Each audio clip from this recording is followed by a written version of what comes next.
Welcome back to the channel. I'm here today in my home gym and I'm going to talk to you about strength training for martial arts, or specifically, at least for myself, for karate. For those that subscribe to the channel or that follow my content elsewhere, you'll know that I'm quite into strength training and bodybuilding alongside my karate.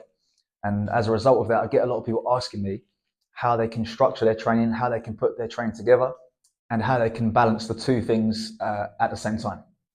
So what I'm going to do in this video is I'm going to go over a few of the ideas that I use in my strength training, how to structure your program. We're going to talk a little bit about plyometric exercises and also mobility as well. But first of all, I want to cover a few myths that keep coming up in the comments and just generally in the martial arts community. First of all, is that you could become too muscular or muscle bound. Now this is something I would never worry about, because to get too muscular takes a hell of a lot of time and a lot of extra external substances that most of you will not be doing. So don't worry about getting too big. If you suddenly by some miracle wake up the next day way too muscular, then you obviously cut back on your training and reduce some of that muscle size. But that's not going to happen. I've never seen it happen. I've been training for a hell of a long time, and the muscle gains take a long time to kind of accumulate.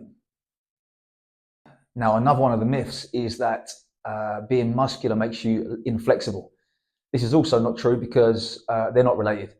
You can still work on your mobility and increase your mobility alongside strength training. And you see it in films and stuff. Van Damme from Kickboxer doing the splits. Yet he's more muscular than most people would say is suitable for karate or for martial arts. So it's another myth that mobility and the muscle are related. Even if you look on the Mr. Olympia bodybuilding stage, you see some of the competitors getting into the splits and sort of demonstrating flexibility that way. And they're obviously the most muscled people on the planet. Another thing is that a lot of karateka tend to say that you only need to do karate to get good at karate. But this also kind of falls apart really when you look at other sports where the top athletes are supplementing their training with strength and other kind of exercise systems that are going to improve their performance. If you want to be the best you can be, and it's not necessarily as an athlete, you don't have to compete in karate or be a sport karate competitor, but just to improve your karate as a whole, it would be beneficial to add strength training to your routine. And if we look back historically in karate, they used to use exercises anyway. There was strength training exercises in karate long before bodybuilding was even a thing. You see, them holding jars with the fingers, training the grip, just general weight training, picking weights up, holding weights on the back, this kind of thing was there in karate long before kind of modern gyms and modern bodybuilding existed. So it's always been a part of karate and of course the martial arts as a whole. Now, the next question that I often get is like, what should I be doing? And to be honest, the answer really is to keep it simple. Stick to the basics. Don't try to reinvent training. The basic things have worked for years and they will continue to work for years. Fads come and go. You get these kind of things where they're using bags with water in to sort of displace the weight and stuff. But this stuff is all just gimmicky really. Stick to the basic exercises, squats, bench press, deadlifts, the basic movements that have been working for years and years and years. All these other things are kind of new ways of extracting money from people. It's just stick to what works and what has worked. Here in my home gym, I've got basically 3 weights. I've got a few machines. I've got a leg press and a cable machine with lat pull down and some cable row type attachments to it as well. So generally, what I do in my training is the simple barbell movements, barbell and dumbbell movements that have always worked since time the training began. It doesn't have to be barbells and dumbbells. You can do calisthenics or any other way of strength training, but keep it simple. Don't fall for the gimmicks and the fads that keep coming up. And you look on social media and you see all these kind of crazy exercises where people are balancing on one foot on a ball while they're doing something else. Stick to what works and what has evidence of working.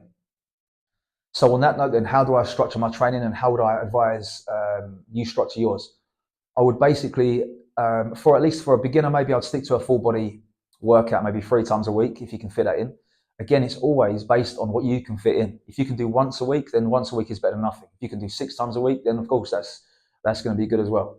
But you stick to what you can do, and that's going to be working for you long term consistently.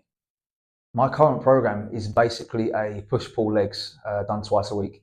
I've been doing this for quite a while, and I'm continuing to make progress, so it's working for me.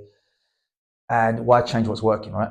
I've also experimented with full body sessions, and also like the traditional bodybuilding bro splits, like situations where you do maybe arms one day, chest one day, shoulders one day, and so on.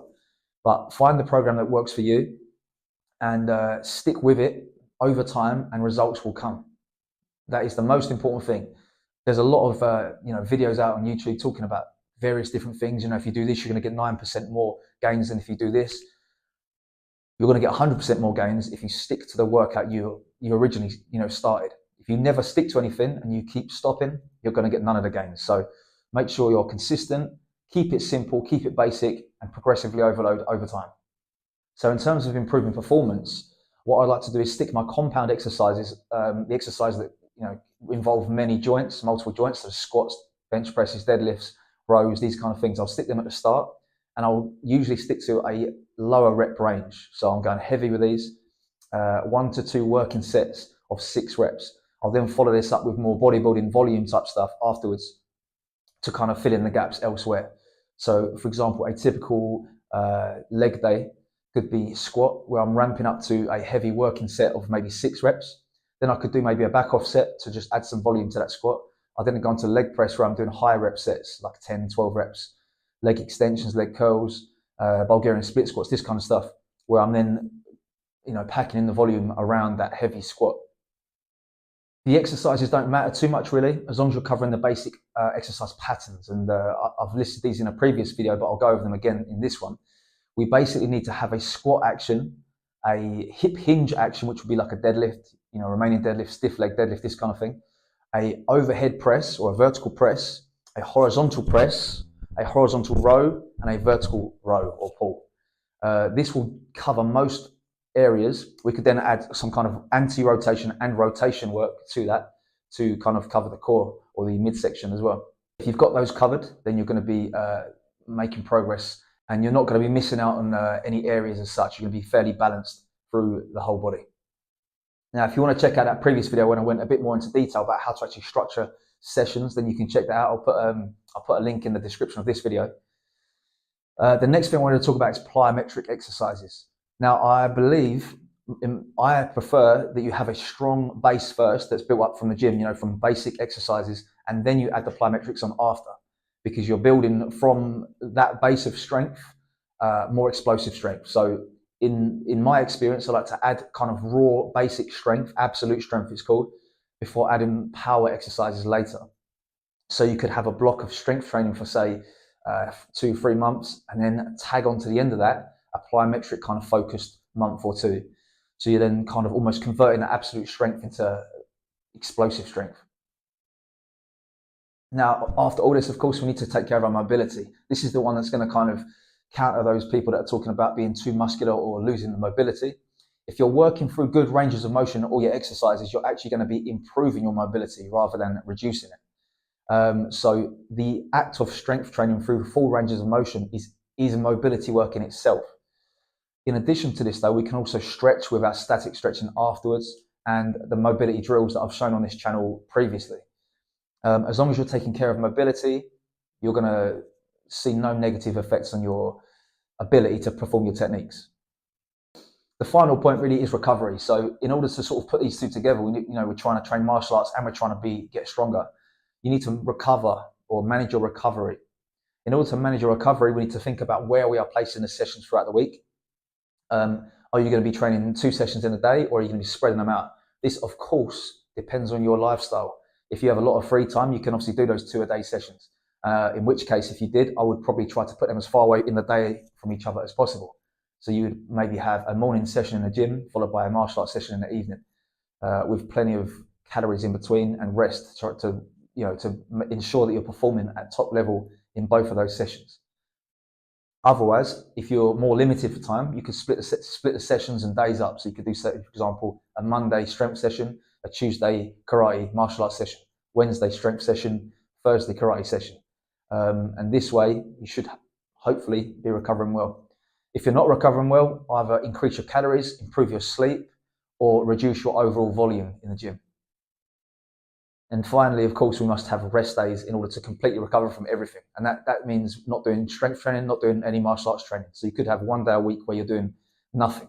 You know, maybe some light stretching if you want, or some light cardio, some walking, but generally just a day to recover, not only physically, but mentally, because it's actually quite draining to be training every day. You know, it's good to have a day off where your brain can just focus on different things and enjoy something else outside of training, because you're going to be digging yourself into a sort of a deeper and deeper pit of under recovery if you don't, and you're just going to be harder to recover later on. So make sure that you are giving yourself that break to get that recovery back up, ready to go again and to perform well. So if you enjoyed this type of video, please consider subscribing to the channel. Drop me a comment below. Let me know what you do for your strength training, or if you do any at all. And I'll see you in the next video.